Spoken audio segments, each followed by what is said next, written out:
கோவில்பட்டி விளாத்திக்குளம் அருகே அரசு பேருந்துக்குள் கூட்ட நெரிசலை பயன்படுத்தி பெண்ணிடமிருந்த 2 லட்சம் ரூபாய் பணத்தை லாவகமாக திருடிய பெண் உட்பட 4 பேரை போலீசார் தட்டி தூக்கியுள்ளனர். ஓடும் பேருந்தில் திருட்டு வேலையை அரங்கேற்றிய கும்பல் கொத்தாக சிக்கியது எப்படி? தூத்துக்குடி கேவி நகரைச் சேர்ந்த ஆட்டோ டிரைவர் மாடசாமி, இவரது மனைவி மகேஸ்வரி, இவர்கள் இருவரும் விளாத்திகுளம் அருகே உள்ள கூத்தல்லூரணி கிராமத்தில் அவர்களுக்கு சொந்தமாக இருந்த நிலத்தை விற்பனை செய்துள்ளனர். பின் 2 லட்சம் ரூபாய் பணத்துடன் விளாத்திகுளத்தில் இருந்து தூத்துக்குடி அரசு பேருந்தில் செல்வதற்காக பேருந்து நிலையத்தில் காத்திருந்தனர். அப்போது பேருந்தில் கூட்டம் அதிகமாக காணப்பட்டது. உடனே பணத்தை பத்திரமாக வைத்துக் கொள்ளுமாறு மனைவியிடம் அதட்டலாக கூறியிருக்கிறார் மாடசாமி.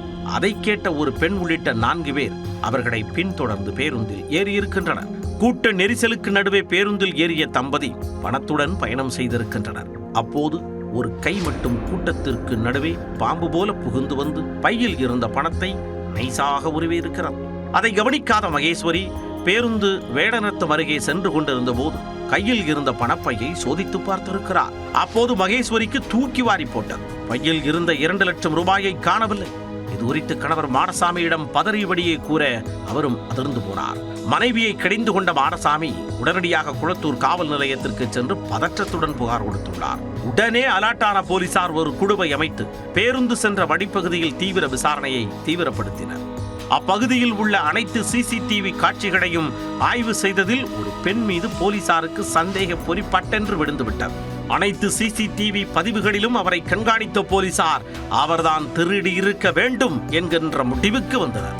உடனே அங்கு அடையாளங்களை கூறி சுற்றுவட்டார பகுதியில் உள்ள அனைத்து போலீசாருக்கும் தகவல் கொடுத்து தேடுதல் வேட்டையை தீவிரப்படுத்தினர். அப்போது குறுக்கு சாலை பகுதியில் நின்றிருந்த அந்த பெண்ணை மடக்கி பிடித்தனர். விசாரணையில் அந்த பெண்ணின் பெயர் பேச்சு என தெரிய வந்தது. அவரிடம் நடத்தப்பட்ட கிடுக்குப்பிடி விசாரணையில் பணத்தை திருடியதை ஒப்புக்கொண்டார். அந்த பெண்ணுடன் மேலும் 3 பேர் இந்த திருட்டில் ஈடுபட்டிருப்பதும் அம்பலமானது. நாகர்கோவிலைச் சேர்ந்த துரை, அவரது மனைவி பேச்சி, தூத்துக்குடி அண்ணாநகரைச் சேர்ந்த ரஞ்சித்குமார், பரமன்குறிச்சி சீருடையார்புரத்தைச் சேர்ந்த அந்தோணிராஜ் ஆகியோர்தான் அந்த 4 திருட்டு படை. 4 பேரும் கூட்டணி ஓட்டு பணத்தை திருடிக் கொண்டு பணத்தை கைமாற்றி எஸ்கேப் ஆகி இருக்கின்றனர். அவர்களிடம் இருந்து 2 லட்சம் ரூபாயை போலீசார் பறிமுதல் செய்தனர். 4 பேரையும் கைது செய்து வழக்கு பதிவு செய்த போலீசார் அவர்களை நீதிமன்றத்தில் ஆஜர்படுத்தி சிறையில் அடைத்தனர்.